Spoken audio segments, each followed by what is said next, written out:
ஒரு ஊரில் ஒரு பெரியவர் இருந்தார். ஒரு நாள் அவரை தேடி ஒருத்தர் வந்தார்.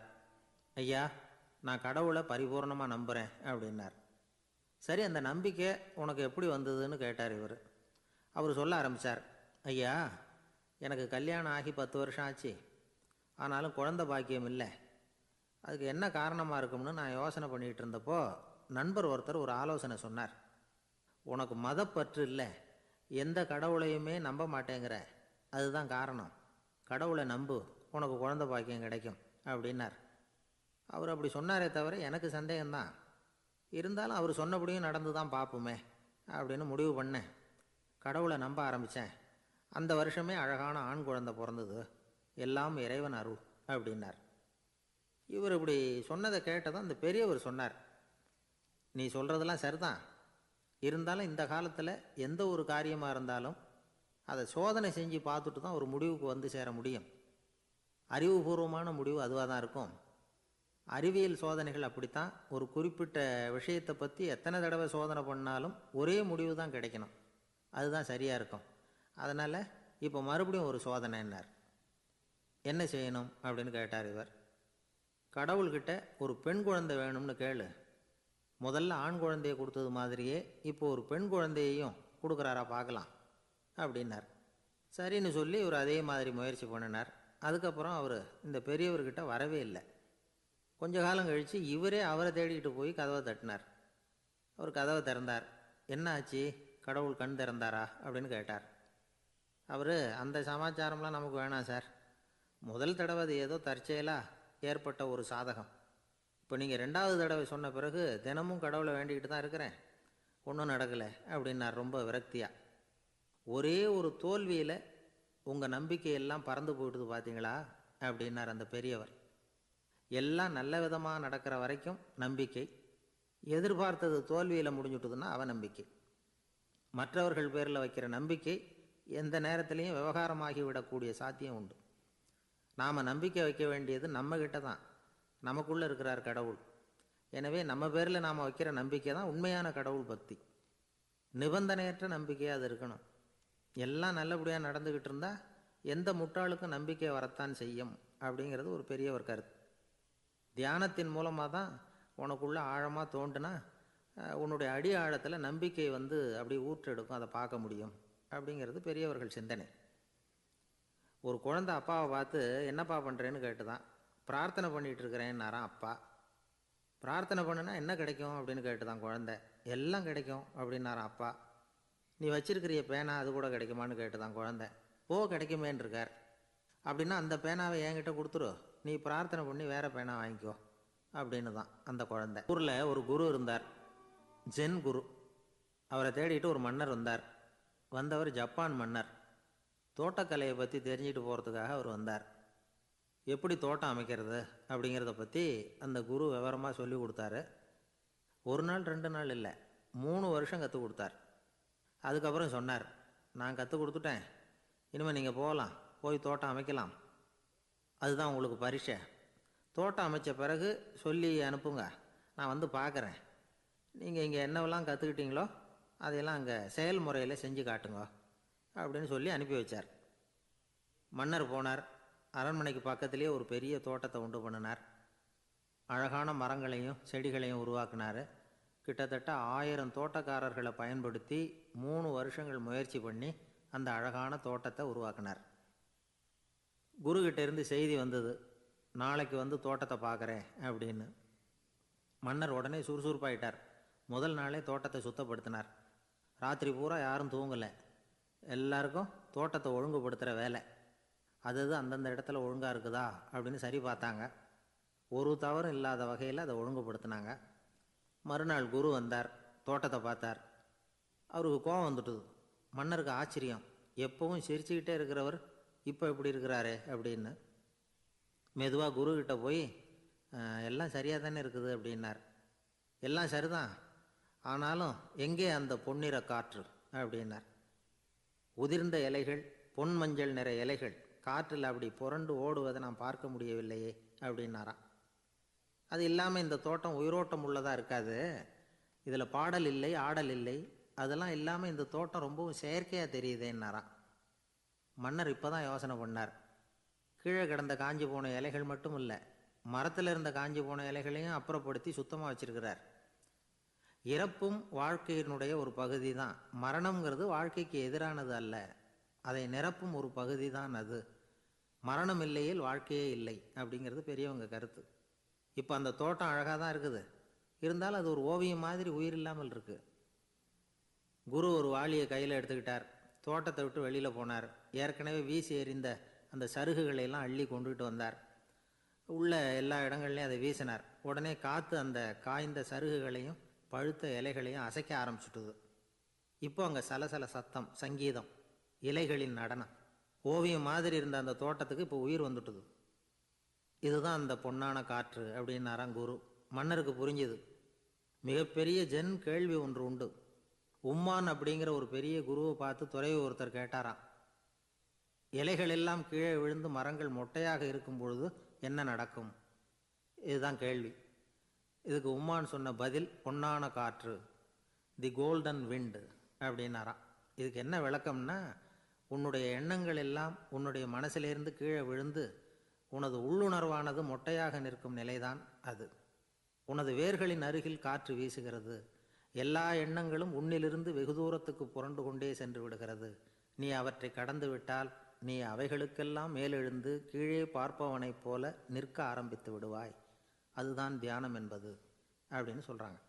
தியானம்ங்கிறது எண்ணத்துக்கு எதிரானது இல்லை, தியானம்ங்கிறது எண்ணங்களை கடந்து செல்வது தான். அதுக்கப்புறம் நாம் பொன்னிற காற்றில் ஆட ஆரம்பிச்சிருவோம். இதுதான் பெரியவர்கள் சொல்கிறது.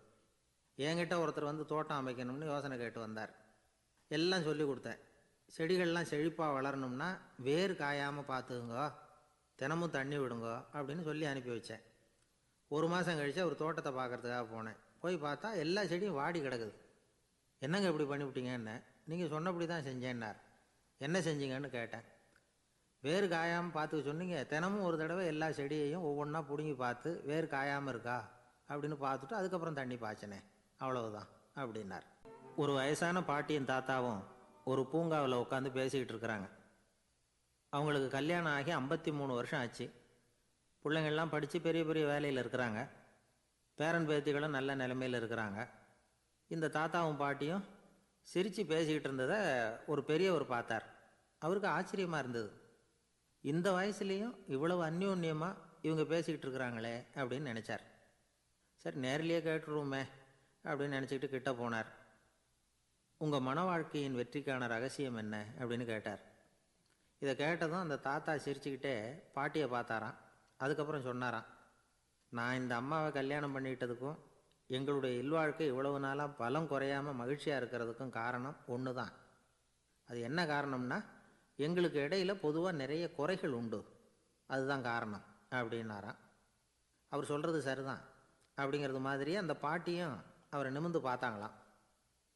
இந்த பெரியவர் மறுபடியும் அந்த பாட்டியை பார்த்து அதே கேள்வியை கேட்டிருக்கார். உங்களுடைய நீண்டகால மன வாழ்க்கைக்கு கிடைச்ச வெற்றி எதனாலேன்னு சொல்ல முடியுமா அப்படின்னு கேட்டாராம். அவங்களும் சிரிச்சுக்கிட்டே பதில் சொன்னாங்களாம். என்ன பதில் தெரியுமா?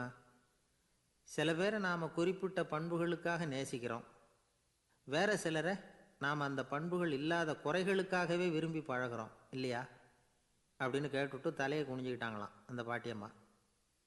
அவங்க அப்படி சொன்னதை கேட்டதும் இவருக்கு புதுசாக ஞானம் பிறந்தது மாதிரி இருந்துதான். இதுதான் மனம் நிறைந்த மன வாழ்க்கை அப்படிங்கிறார் சுவாமி சின்மயானந்தர். பண்புகளை எப்படி நேசிக்க முடியுதோ அதே மாதிரி பண்புகள் இல்லாத குறைகளையும் நேசிக்க முடியும். மனசு தான் காரணம். ஒரு மேல்நாட்டு தம்பதி, அவங்களும் தாத்தா பாட்டி தான். அவங்க 2 பேரும் ஒரு பூங்காவில் உட்காந்து சிரித்து பேசிக்கிட்டு இருக்கிறாங்க. அதை ஒருத்தர் பார்த்தார். அவருக்கு ஆச்சரியம், இவ்வளவு காலம் ஆகி இந்த வயசுலேயும் இப்படி அன்பாக பேசிக்கிட்டு இருக்கிறாங்களே அப்படிங்கிற ஆச்சரியம். கிட்ட நெருங்கி போனார். கேட்டார், ஏன் தாத்தா உங்களுக்கு கல்யாணம் ஆகி எவ்வளோ வருஷம் ஆச்சுன்னார். 55 வருஷம் ஆச்சுன்னாராம் அவர். இன்னமும் இவ்வளவு சந்தோஷமாக இருக்கிறீங்களே, அதுக்கு என்ன காரணம்னு கேட்டிருக்கார். அதுக்கு என்ன காரணம்னா, இது வரைக்கும் எங்களுக்குள்ள சண்டையே வந்ததில்லை அப்படின்னாராம். அது எப்படி முடியும்னு கேட்டிருக்கார் இவர் ஆச்சரியமா. அந்த தாத்தா சொல்ல ஆரம்பித்தாராம், இதை பாருப்பா, எங்களுக்கு கல்யாணம் ஆன புதுசில் நானும் என்னுடைய மனைவியும் ஒரு குதிரை மேலே ஏறி ஒரு காட்டு வழியாக போய்கிட்டு இருந்தோம். கொஞ்சம் தூரம் போனதும் அந்த குதிரை எடக்கு பண்ணிச்சு. நான் உடனே கீழே இறங்கி அந்த குதிரையை பார்த்து, இது உனக்கு முதல் தடவை அப்படின்னு மிரட்டலாக சொல்லிவிட்டு ஏறி உக்காந்தேன். மறுபடியும் போனோம். கொஞ்சம் தூரம் குதிரை நல்லபடியாக நடந்து போச்சு. மறுபடியும் எடக்கு பண்ண ஆரம்பிச்சுட்டுது. நான் கீழே இறங்கினேன். கையில் இருந்த சாட்டையால் ஓங்கி ஒரு அடி கொடுத்தேன். இது உனக்கு 2வது தடவை அப்படின்னு சொல்லிவிட்டு ஏறி உக்காந்தேன். மறுபடியும் குதிரை கொஞ்சம் தூரம் நல்ல விதமாக நடந்து போச்சு. அப்புறமும் எடக்கு பண்ண ஆரம்பிச்சுட்டுது. அந்த சமயத்தில் ஒரு ஆற்று பாலத்தை கடந்து போய்கிட்டு இருக்கிறோம். நான் கீழே இறங்கினேன். என்னுடைய மனைவியையும் கீழே இறங்க சொன்னேன். அந்த குதிரையை பிடிச்சி அப்படியே ஆற்றுல தள்ளி விட்டுட்டேன். தள்ளி விட்டுட்டு, இது உனக்கு கடைசி தடவை அப்படின்னு சொன்னேன். அதை பார்த்ததும் என் மனைவி பதறி போயிட்டாங்க. போய், ஐயோ பாவம், என்ன இப்படி பண்ணிவிட்டீங்க, உங்களுக்கு மனசில் கொஞ்சம் கூட இறக்கமே இல்லையா அப்படின்னாங்க. நான் மெதுவாக இவங்க பக்கம் திரும்பி, இது உனக்கு முதல் தடவை அப்படின்னேன். அவ்வளவுதான். அன்னையிலேருந்து இன்னைய வரைக்கும் ஒரு நாள் கூட எங்களுக்குள்ள சண்டையே வந்ததில்லை அப்படின்னு விளக்கம் கொடுத்தார் அந்த தாத்தா. ஒரு காலத்தில் பிரஷ்யா அப்படின்னு ஒரு தேசம் இருந்தது. இப்போ ஜெர்மனி இருக்குல்ல, இதோட பெரும்பகுதி ஒரு காலத்தில் பிரஷ்யாங்கிற பேரில் இருந்தது.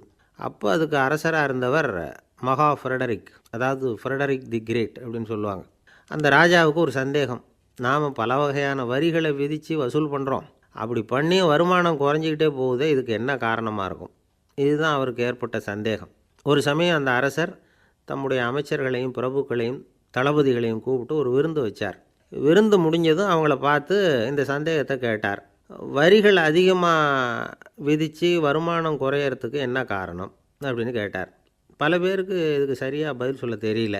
அனுபவசாலியான ஒரு தளபதி எழுந்திருச்சார். அரசே, அது எப்படிங்கிறத இப்போ உங்களுக்கு காட்டுறேன்னார். உடனே ஒரு பெரிய பனிக்கட்டி ஒன்றை தன்னுடைய கையில் எடுத்தார். அதை அப்படியும் எப்படியும் திருப்பி பார்த்தார். அப்புறம் அடுத்தவர்கிட்ட கொடுத்தார். அவரும் அதை அப்படியும் இப்படியும் திருப்பி பார்த்துட்டு அடுத்தபடியாக இருந்தவர்கிட்ட கொடுத்தார். இப்படியே இதை ஒவ்வொருத்தராக பார்த்துட்டு ஒவ்வொரு கையாக மாறி கடைசியில் மன்னர் கைக்கு போய் சேர்ந்தது. மன்னர் கைக்கு அந்த பனிக்கட்டி போய் சேர்ந்தப்போ அது கொஞ்சம் கொஞ்சமாக உருகி ஒரு பட்டாணி கடலை சைஸுக்கு ஆகிட்டுது. மன்னர் யோசனை பண்ணார், வரி அதிகமாக போட்டாலும் வந்து சேர்றது குறைவாக இருக்கிறதுக்கு என்ன காரணம் அப்படிங்கிறது அவருக்கு புரிஞ்சு போச்சு. காலம்தான் மாறிக்கிட்டு இருக்கே தவிர இந்த கையூட்டு வாங்குகிற பழக்கம் மாறினதாக தெரியல. இன்னொரு ராஜா இருந்தார். அவர் தன்னுடைய ராஜாங்கத்தில் லஞ்ச ஊழலே சுத்தமாக இருக்கக்கூடாது அப்படின்னு நினச்சார். அவர்கிட்ட பல்வேறு துறைகளுக்கும் பொறுப்பாக இருந்த பல பேரும் ரொம்ப சுத்தமாகவும் நேர்மையாகவும் இருந்தாங்க. ஒரே ஒருத்தர் மட்டும் எல்லார்கிட்டையும் லஞ்சம் வாங்கிட்டே இருந்தார். அவரை வேறு வேறு துறைகளுக்கு மாற்றி பார்த்தாரு. அந்த ராஜா என்னென்னமோ பண்ணி பார்க்குறாரு. எந்த வேலையை கொடுத்தாலும் அதுலேயும் லஞ்சம் வாங்கிறதுக்கு ஒரு வழியை உண்டு பண்ணிக்குவார் அந்த ஆள். ராஜாவுக்கு இது ஒரு பெரிய தலைவலியாக போட்டுது. இவர் என்ன பண்ணுறது, இவருக்கு என்ன வேலையை கொடுக்கறது, கொஞ்சம் கூட லஞ்சம் வாங்கிறதுக்கு சான்ஸே இல்லாத ஒரு வேலையை கொடுக்கணும் அப்படின்னு திட்டம் போட்டார். ஒரு நாள் அவருக்கு அந்த உத்தரவும் போட்டுட்டார். அதாவது அவருக்கு என்ன வேலைன்னா, கடற்கரையில் தான் அவருக்கு ஆஃபீஸ். அங்கேயே இருந்துக்க வேண்டியது. தினமும் எத்தனை கடல் அலை கரையில் வந்து மோதுது அப்படிங்கிறத கணக்கெடுத்து ராஜாவுக்கு தெரிவிக்க வேண்டியது. இதுதான் அவருக்கு வேலை. பேசாமல் அலையை எண்ணிட்டு உட்காந்துருக்கிட்டோம், அப்போவாவது அவர் லஞ்சம் வாங்குகிற சந்தர்ப்பம் இல்லாமல் போயிடும் அவருக்கு அப்படின்னு நினச்சார் ராஜா. இந்த ஆள் கடற்கரைக்கு போய் டியூட்டியில் ஜாயின் பண்ணிக்கிட்டார். ஒரே மாதத்தில் அங்கே சொந்தமாக ஒரு பிரம்மாண்டமான மாளிகை கட்டிவிட்டார். ராஜாவுக்கு இது பெரிய ஆச்சரியமாக போச்சு. அலையை என்ற வேலையில் அந்த ஆள் எப்படி பணம் சம்பாதிச்சார் அப்படின்னு விசாரித்து பார்த்தார் அக்கம் பக்கத்தில். அந்த ஆள் என்ன பண்ணியிருக்கிறாருன்னா, கடற்கரையில் போய் பொறுப்பை ஏற்றுக்கிட்ட உடனே அங்கே இருந்த மீனவர்கள்கிட்ட எல்லாம் இந்த கரையில் வந்து ஒரு நாளில் வந்து மோதுகிற அலைகள் எத்தனை அப்படின்னு கேட்டிருக்காரு. அது எப்படிங்க தெரியும்னு இருக்காங்க அவங்க. தினமும் அந்த எண்ணிக்கை தெரியணும். நம்ம ராஜாவுக்கு தினமும் அறிக்கை அனுப்பணும், டெய்லி ரிப்போர்ட்டு. தவறுனா நீங்கள் இந்த கடலில் போய் மீன் பிடிக்கிறதுக்கு ராஜாவோட அனுமதி கிடைக்காது அப்படின்ட்டுருக்கார். உடனே மீனவர்கள்லாம் பயந்து போட்டாங்க. கடலுக்கு போகிறதுக்கு அனுமதி இல்லைன்னா பட்டினி கிடக்கிறது மாதிரி ஆகிடுமே. மெதுவாக அந்த ஆளுகிட்ட போனாங்க. காதோட காதாக சொன்னாங்க, ஐயா, எங்களால் வந்து கடல் அலையை வந்து எண்ண முடியாது. தினமும் எங்களால் முடிஞ்சதை உங்களுக்கு பணமாக கொடுத்துட்றோம். நீங்கள் தான் ராஜா கிட்ட சிபாரிசு பண்ணி நாங்கள் தொடர்ந்து மீன் பிடிக்கிறதுக்கு அனுமதி வாங்கி கொடுக்கணும் அப்படின்னு வேண்டிக்கிட்டாங்க. பணம் தினமும் வந்து சேர ஆரம்பிச்சுட்டுது. பதவியில் மற்ற பதவியோட இந்த பதவி எவ்வளவோ மேல் அப்படின்னு நினச்சிட்டோம் அந்த ஆள். அது மட்டும் இல்லை, தயவு பண்ணி என்னை இந்த இடத்த விட்டு மாற்றிவிடாதீங்க சார் அப்படின்னு வேற கேட்க ஆரம்பிச்சிட்டானா. எனக்கு இது மட்டும்தான் சார் தெரியும், இதை தவிர வேறு எதுவும் தெரியாது அப்படின்னு சொல்லிக்கிட்டே காலம் தள்ளுறவங்க ரொம்ப பேர். அவங்களெல்லாம் கஷ்டப்பட வேண்டியிருக்கும். ஒருத்தர் தன்னுடைய தொழிலில் ரொம்ப கெட்டிக்காரராக இருக்கலாம். அதுக்காக எப்பவும் அதே ஞாபகத்தில் இருந்துக்கிட்டு உலகியல் அறிவு இல்லாமல் இருந்துடக்கூடாது, அது ஆபத்து. இதுக்காக நம்ம தாத்தா பாட்டிலாம் ஒரு கதை சொல்லுவாங்களே, கேள்விப்பட்டிருக்கீங்களா? ஒரு சமயம் ஒரு 4 பேர் சேர்ந்து வெளியூருக்கு பிரயாணம் போனாங்களாம். அந்த 4 பேர் எப்படி தெரியுமா? ஒருத்தர் வேதாந்தி, இன்னொருத்தர் சங்கீத வித்வான், 3வது ஆள் வைத்தியர், 4வது ஆள் ஜோசியர். இவங்க 4 பேரும் நண்பர்கள். அதனால் சேர்ந்து புறப்பட்டாங்க. வழியில் ஒரு ஊரில் தங்கினாங்க. இருட்டி போச்சு. அதனால் இன்றைக்கி ராத்திரி இங்கேயே தங்கி இருந்துட்டு நாளைக்கு புறப்படலாம் அப்படின்னு தீர்மானம் பண்ணாங்க. சாப்பாட்டுக்கு என்ன பண்ணுறது? அங்கேயே கடத்தெருவுக்கு போய் சாமான்லாம் வாங்கியாந்து சமைச்சு சாப்பிட்லாம்னு முடிவு பண்ணாங்க. 4 பேர் இருக்கிறதுனால ஆளுக்கு ஒரு காரியமாக செய்யலாம் அப்படின்னு வேலையை பிரிச்சுக்கிட்டாங்க. வைத்தியர் கரிகாய் வாங்க போனார், வேதாந்தி எண்ணெய் வாங்க போனார், ஜோசியர் பலசரக்கு வாங்க போனார், சங்கீத வித்வானுக்கு சமைக்கிற வேலை. எல்லாம் சரி, ஆனால் நடந்தது என்ன தெரியுமா? கடைத்தெருவுக்கு காய்கறி வாங்க போனார்ல வைத்தியர், அங்கே போய் மார்க்கெட்டில் பார்த்தார். ஒவ்வொரு கரிகாயாக எடுத்து பார்த்தார். இது பித்தம், உடம்புக்கு ஒத்துக்காது, இது வாயு, உடம்புக்கு ஒத்துக்காது அப்படின்னு ஒவ்வொன்றா தள்ளினார். கடைசியில் ஒன்றுமே தேரல, வெறுங்கையோடு திரும்பி வந்துக்கிட்டு இருக்கிறார். எண்ணெய் வாங்க போனார் வேதாந்தி, அவர் ஒரு தொன்னையில் எண்ணெயை வாங்கினார். பேசாமல் அதை எடுத்துகிட்டு வர வேண்டியது தானே, முடியல. அவருடைய வேதாந்த மூளை சிந்திக்க ஆரம்பிச்சுட்டுது. இந்த தொன்னைக்கு எண்ணெய் ஆதாரமா அல்லது எண்ணெய்க்கு தொன்னை ஆதாரமா அப்படிங்கிற ஆராய்ச்சியில் இறங்கினார். என்னாச்சு தெரியுமா? அப்படி கவுத்து பார்த்தார். வாங்கின எண்ணெய் பூராவையும் வழியில் கொட்டிவிட்டு வெறும் தொன்னையோடு சேர்ந்தார். பலசரக்கு வாங்க போனார் ஜோசியர், அவர் ஒரு வழியில் பார்த்தாரு. வழியில் வந்தவங்களெல்லாம் அங்கங்கே ஒரு மரத்தடியில் உட்கார வச்சு அவங்களுக்கெல்லாம் ஆர்வம் சொல்ல ஆரம்பிச்சிட்டார். அப்படி ஒவ்வொருத்தராக சொல்லி முடிச்சுட்டு கடத்தருக்கு போய் சேர்ந்தார். இவர் அங்கே போய் சேர்றதுக்குள்ளே ரொம்ப நேரம் ஆகிட்டுது. கடையெல்லாம் பூட்டிவிட்டு போயிட்டாங்க. என்ன செய்கிறது? அவரும் வெறுங்கையோடு திரும்பி சேர்ந்தார். சரி, இவங்க கதை தான் இப்படி ஆச்சு. அங்கே சமைக்கிறதுக்காக உட்காந்துருந்தார் சங்கீத வித்வான், அவர் கதை என்னாச்சு தெரியுமா? அங்கே அவர் அடுப்பை பற்ற வச்சு ஒலையை கொதிக்க வச்சார். அதாவது ஒரு பானையில் தண்ணியை ஊற்றி அடுப்பில் வச்சார். அது கொதிக்க ஆரம்பிச்சிது. தண்ணி கொதிக்கிற சத்தம் இருக்குதுல்ல, அது இவருக்கு தாளம் போடுறது மாதிரி இருந்தது. ஒரே குஷி, பாட ஆரம்பிச்சிட்டார். பாடிக்கிட்டே உற்சாகமாக கையில் இருந்த கரண்டியால் அந்த பானையில் தட்டினார், தாளம் போடுறதா நினச்சிக்கிட்டு. அவ்வளவுதான், பானை பட்டுன்னு உடஞ்சி போச்சு. தலையில் கையை வச்சுக்கிட்டு அவரும் உட்காந்துட்டார். எந்த தொழில் தெரிஞ்சாலும் சரி, அதை புத்திசாலித்தனமாக பயன்படுத்த தெரியலன்னா ஆபத்து தான். அதுக்காக தான் இந்த கதை. ஒரு பஸ்ஸு டிரைவர் ரொம்ப கெட்டிக்காரர். பஸ்ஸை ரொம்ப திறமையாக ஆபத்து இல்லாமல் ஓட்டினதுக்காக பரிசுலாம் வாங்கினவர். அவரே ஒரு படகு ஓட்டுறதுக்காக அழைச்சிட்டு போயிருக்கிறாங்க, மோட்டார் படகு. அதையும் ரொம்ப திறமையாக தான் ஓட்டிகிட்டு போயிருக்கிறாரு. நடுக்கடலில் போனதும் படகு நின்று போச்சு. மோட்டாரில் ஏதோ கோளாறு. என்ன செய்யலாம் அப்படின்னு அந்த டிரைவரை கேட்டிருக்கிறாங்க படகுல இருந்தவங்கெல்லாம். அப்போ அவர் சொன்னாராம், கவலைப்படாதீங்க, ஒன்றும் பிரச்சனை இல்லை, எல்லோரும் கொஞ்சம் கீழே இறங்கி பின்னாடி தள்ளுங்க, மோட்டார் ஸ்டார்ட் ஆகிடும் அப்படின்னாராம். ஒரு ஊரில் ஒரு இளைஞன் இருந்தான். ஒரு நாள் அவன் ஒரு குருவை தேடிக்கிட்டு புறப்பட்டான். ஊரை விட்டு வெளியில் போனான். போகிற வழியில் ஒரு காடு. அந்த காட்டில் ஒரு மரத்தடியில் ஒரு பெரியவர் உட்காந்துருக்கிறார். அமைதியாக மௌனமாக அவர் அமர்ந்திருக்கிறார். இந்த பெரியவரை விசாரிக்கலாம், குருவை தேடி கண்டுபிடிக்கிறதுக்கு இவர் ஏதாவது ஒரு வழி சொல்லி கொடுப்பார் அப்படின்னு நினச்சிக்கிட்டு அவரை நெருங்கினான். ஐயா, எனக்கு ஒரு குரு தேவை, எங்கே கிடைப்பார்? அவரை எப்படி அடையாளம் கண்டுபிடிக்கிறது? அதை பற்றி ஏதாவது விவரம் சொன்னீங்கன்னா நான் கண்டுபிடிச்சிக்குவேன் அப்படின்ட்டுருக்கான். பெரியவர் நிமிர்ந்து பார்த்தார். தம்பி, அது ரொம்ப சுலபம். அவர் வயசானவராக இருப்பார், என்னை விட சுமார் 30 வயசு அதிகமாக இருக்கும். அவர் ஒரு மரத்தடியில் தான் உட்காந்துருப்பார் அப்படின்ட்டுருக்கான். சரிங்க பெரியவரே, அது என்ன மாதிரியான மரம், எப்படி இருக்கும் அப்படின்னு கேட்டிருக்கான். பெரியவர் அந்த விவரங்களையும் சொல்லியிருக்கிறாரு. அது மட்டும் இல்லை, சந்திக்கிற நாள், நேரம், வினாடி முதற்கொண்டு எல்லா விவரங்களையும் துல்லியமாக சொன்னாராம். இவ்வளவு விவரங்களை இவரால் எப்படி சொல்ல முடியுது அப்படின்னு இவனுக்கு ஆச்சரியம். இருந்தாலும் அந்த பெரியவர் கடைசியாக ஒரு விவரம் சொன்னார். அது என்ன தெரியுமா? எப்படியும் நீ அவரை சந்திக்கிறதுக்கு ஒரு 30 வருஷம் ஆகும் அப்படின்னு சொல்லிவிட்டாராம். ரொம்ப நன்றிங்க பெரியவரே அப்படின்னு சொல்லிவிட்டு அந்த இளைஞன் புறப்பட்டுருக்கான். இப்போ அவனுக்கு குரு பற்றின விவரம் எல்லாம் கிடச்சிட்டுது, சந்திக்கிற நேரமும் தெரிஞ்சுட்டுது. ஆனால் 30 வருஷம் அவரை தேடி அலைய வேண்டியிருக்குமே. அவன் தேட ஆரம்பித்தான். காடு மலை எல்லாம் சுற்றி அலைஞ்சான். பல வருஷங்கள் தேடினான், அழுத்து போயிட்டான். கடைசியில் அவனுக்கும் வயசாகிட்டுது. கடைசியில் தன்னுடைய சொந்த ஊருக்கே திரும்பி போய்கிட்டு இருந்தான். அங்கே ஒரு மரத்தடியில் அவன் தேடிக்கிட்டு இருந்த குருநாதர் கிடைச்சார். யார் அவருன்னா, 30 வருஷத்துக்கு முன்னாடி வழி சொல்லி கொடுத்தாருல அதே பெரியவர். அவருக்கு இப்போ 30 வயசு அதிகமாக இருந்தது. அதே மரம். அன்னைக்கு பெரியவர் சொன்ன அடையாளம் இப்போ பொருத்தமாக இருந்தது.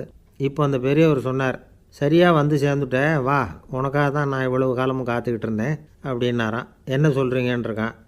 30 வருஷத்துக்கு முன்னாடி என்கிட்ட வந்தியே, அப்போவே என் காலம் வந்து முடிஞ்சு போயிருந்தது. அப்போவே என்ன உனக்கு அடையாளம் தெரியல, அதனால் இவ்வளவு காலம் உனக்காக காத்துட்ருக்கும்படி ஆகிட்டுது அப்படின்னாராம். ஐயா, அப்போவே நீங்கள் சொல்லியிருக்கலாமே, இதுதான் 30 வருஷம் கழித்து நீ சந்திக்க போகிற இடம், நான் தான் உன்னுடைய குரு அப்படின்னு சொல்லியிருக்கலாமே அப்படின்ட்டுருக்கான். அந்த பெரியவர் சிரிச்சுக்கிட்டே இதுக்கு பதில் சொன்னாராம். நான் எவ்வளவோ விவரமாக தான் சொன்னேன், நீ சரியாக புரிஞ்சிக்கல. காரணம், அப்போது நீ போதுமான அளவுக்கு பக்குவம் பெற்றிருக்கவில்லை. அதனால் புரியும் சக்தி இல்லாமல் போயிட்டுது. அப்போது 30 ஆண்டு காலம் நீ அலைஞ்சி தெரிஞ்சிருக்கிற, அது காரணமாக இப்போ உனக்கு அந்த பக்குவம் வந்துட்டுது. அதனால தான் அடையாளம் காண முடிஞ்சுது, நானே உன்னுடைய குரு அப்படின்னாராம். இதிலேருந்து என்ன தெரியுதுன்னா, ஆன்மீகத்தில் மாணவனாக சேர்றதுக்கு கூட ஒரு பக்குவத்தன்மை தேவைப்படுது. ஒரு பெரிய ஞானி, அவர்கிட்ட சீடனாக இருக்க ஒருத்தன் வந்தான், எதிரில் நின்னான். ஞானி அவனை வெகு நேரம் உற்று பார்த்தார். அப்புறம் சொன்னார், சீடனாக இருக்கிறது ரொம்ப சிரமம்னார். நான் தயாராக இருக்கிறேன்னா. அது இன்னமும் சிரமமாச்சே, இங்கே வந்து குருவாக இருக்கிறது மட்டுமே சுலபம் அப்படின்னாராம். அப்படின்னா நான் குருவாகவே ஆகிடுறேன் அப்படின்னானா. இது போலவே இந்த காலத்தில் கதை ஒன்று உண்டு.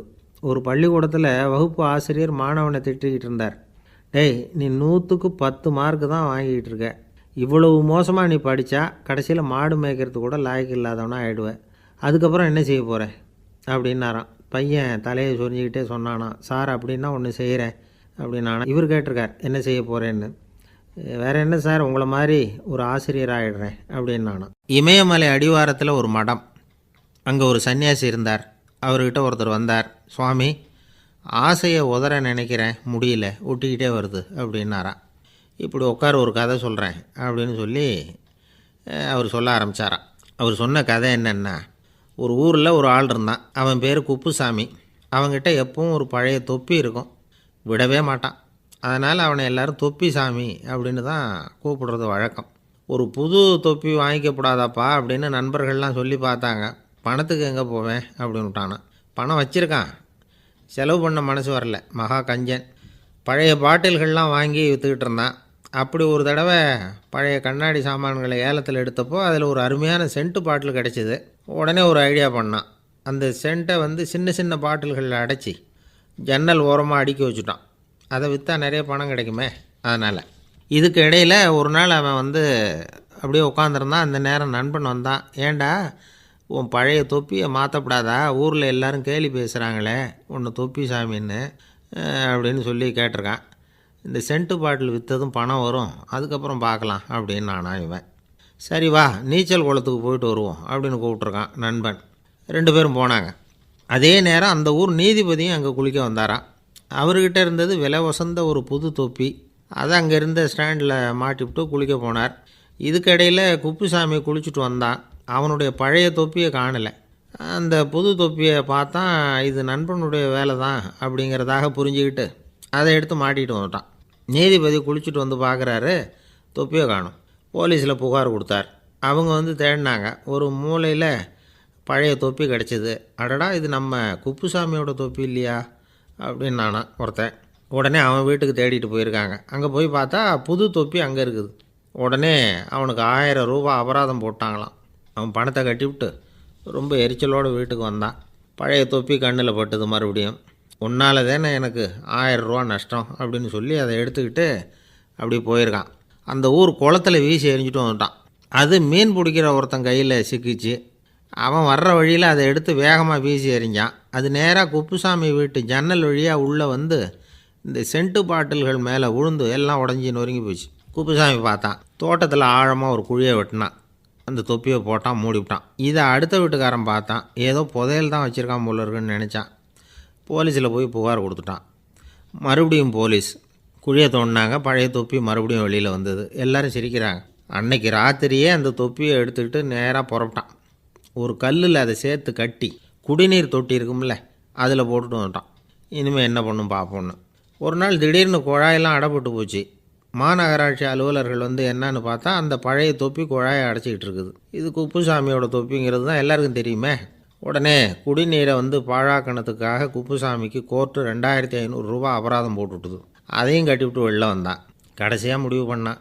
ஒரு நெருப்பு குச்சியை கிழிச்சான், தொப்பியை கொளுத்தினான், எரிஞ்சுது. எடுத்து வெளில எரிஞ்சான். கொஞ்ச நேரத்தில் தீ அணைப்பு படம் வந்துட்டுது. ஆமாம், இவன் எடுத்து எரிஞ்சது வெளியில் விழுந்து வீட்டு கூரையே பற்றிக்கிட்டு எரிய ஆரம்பிச்சுட்டுது. அவனோட பணத்தாசையும் அதோடு சேர்ந்து எரிஞ்சு போச்சான். இப்படி ஒரு கதை. இந்த கதையை சொல்லி முடித்தார் அந்த இமயமலை அடிவாரத்தில் இருந்த சன்னியாசி. இப்போ அந்த குப்புசாமி எங்கே இருக்கிறான்னு கேட்டார் எதிரில் இருந்தவர். இதோ உன் எதிரிலே இருக்கிறான், நான் தான் அந்த குப்புசாமி அப்படின்னாரான் அந்த சன்னியாசி. அந்த குப்புசாமிகிட்ட இருந்தது மாதிரி ஒரு பழைய தொப்பி நம்ம ஒவ்வொருத்தர்கிட்டையும் உண்டு. அதை எப்படி தொலைக்கிறதுன்னு தெரியாமல் தடுமாறிக்கிட்டு இருக்கிறோம். அது என்ன தொப்பிங்கிறீங்களா? அதுதான் நம்மை சூழ்ந்திருக்கிற மாயை அப்படிங்கிறார் சுவாமி சின்மயானந்தர். மெய்ஞானம் கிடைக்கிறப்போ மாயை எரிஞ்சு போகும் அப்படிங்கிறது அவருடைய கருத்து. நம்மால் ஒருத்தர் வேகமாக ஓடி வந்தார். காலில் மாட்டியிருந்த பழைய செருப்பு ரெண்டையும் ஆவேசமாக தூக்கி ஒரு கிணத்துல போட்டுட்டு வெறுங்காலோடு நடந்து வந்துக்கிட்டு இருக்கிறார். ஏன் அப்படி பண்ணீங்க அப்படின்னு கேட்டோம். அந்த செருப்புக்கு சொந்தக்காரன் பின்னாடி வந்துக்கிட்டு இருக்கிறான், அதனால் அப்படி பண்ணேன் அப்படிங்கிறார் இவர். காசியில் இருக்கிற கடவுள் காசி விஸ்வநாதர், அங்கே இருக்கிற தேவி காசி விசாலாட்சி. இவங்க 2 பேரும் ஒரு நாள் பேசிக்கிட்டு இருந்தப்போ கடவுள் சொன்னார், இந்த மனிதர்களை நாம் ரொம்பவும் நம்பிக்கையோடு தான் படைச்சிருக்கிறோம். இருந்தாலும் அவங்களுக்கு தான் நம்பிக்கை இல்லை, எதுலேயும் ஒரு உண்மையான நம்பிக்கை இல்லாமல் வாழ்ந்துக்கிட்டு இருக்கிறாங்க அப்படின்னார். என்ன அப்படி சொல்கிறீங்க? அதை பாருங்கள், எவ்வளவு பேர் காசியை தேடிட்டு கங்கையில் குளிச்சுக்கிட்டு இருக்கிறாங்க. அவங்களெலாம் நம்பிக்கை இல்லைன்னா இவ்வளவு தூரம் தேடிட்டு இங்கே குளிப்பாங்களா அப்படின்னு நாங்கள் தேவி. சரி, அதை சோதித்து பார்க்கலாம் அப்படின்னு 2 பேரும் முடிவு பண்ணிக்கிட்டாங்க. உடனே ஒரு திட்டம் போட்டாங்க. அது எப்படின்னா, நாம் 2 பேருமே பக்தர்கள் மாதிரி உருவத்தை மாற்றிக்கிட்டு கங்கை கரைக்கு போக வேண்டியது. நான் கங்கையில் இறங்கி குளிக்கிறேன். கொஞ்ச நேரத்தில் சுழலில் மாட்டிக்கிட்டது மாதிரி நடிக்கிறேன். நீ உடனே கரையிலிருந்து சத்தம் போடும், என்னோடய வீட்டுக்காரரை யாராவது காப்பாற்றுங்களேன்னு சத்தம் போடும். அதோடு இன்னொன்று சொல்லு, யாராவது ஒரு புண்ணிய ஆத்மா அவர்கிட்ட போய் அவருடைய முடியை பிடிச்சி இழுக்கணும். அப்படி ஒரு சாபம் இருக்குது எங்களுக்கு. புண்ணிய ஆத்மா, அதாவது எந்த பாவமும் செய்யாத இல்லாத ஒருத்தர் தான் அவரை காப்பாற்ற முடியும். அப்படிப்பட்டவங்க யாராவது வெள்ளத்தில் குதித்து என்னுடைய கணவரை காப்பாற்றுங்கோ அப்படின்னு நீ சத்தம் போடு, கூச்சல் போடு, என்ன நடக்குதுன்னு பார்க்கலாம் அப்படின்னார் கடவுள். சரின்னு சொல்லி 2 பேருமா சாதாரண பக்தர்கள் மாதிரி கங்கை கரைக்கு சேர்ந்தாங்க. அவர் இறங்கி குளித்தார். திட்டம் போட்டது மாதிரியே சுழலில் மாட்டிக்கிட்டது மாதிரி கத்துனார்.